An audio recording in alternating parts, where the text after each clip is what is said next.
পৃথিবীতে সব স্বামী আপন হয় না, সব স্বামীকে আপন মনে করা যায় না। মাথায় রাখবেন, যেই স্বামীকে আপনি সব কিছু উজাড় করে দিয়েছেন, তার সঙ্গে আপনি অনেস্ট ছিলেন, তার সঙ্গে আপনি লয়াল ছিলেন, তাকে বাদ দিয়ে অন্য কারো কথা আপনি চিন্তাও করেন না, আপনি তার জন্য কলিজা ছিঁড়ে রেখে দিয়েছেন, তবুও সেই স্বামী আপনার সঙ্গে বেইমানি করে, আপনার সঙ্গে চিট করে, আপনার ইজ্জতে আঘাত করে, আপনাকে অন্যের সামনে ছোট করে কথা বলে। মাথায় রাখবেন, যেই স্বামীকে সব কিছু উজাড় করে দেওয়ার পরেও স্বামী থাকতে চায় না, স্বামী বেইমানি করে, সেই স্বামী কখনো বেস্ট হাজব্যান্ড হতেই পারে না। ঠিক কিনা বলেন? এজন্য আজকালকার যুগে স্বামীকেও বিশ্বাস করতে হয়, মেপে বিশ্বাস করতে হয়।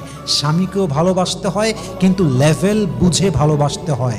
আর আজকালকার যুগে যেই মানুষ নিজেকে বাদ দিয়ে অন্যকে বেশি ভালোবাসে, তার জীবনে সে সবচেয়ে বড়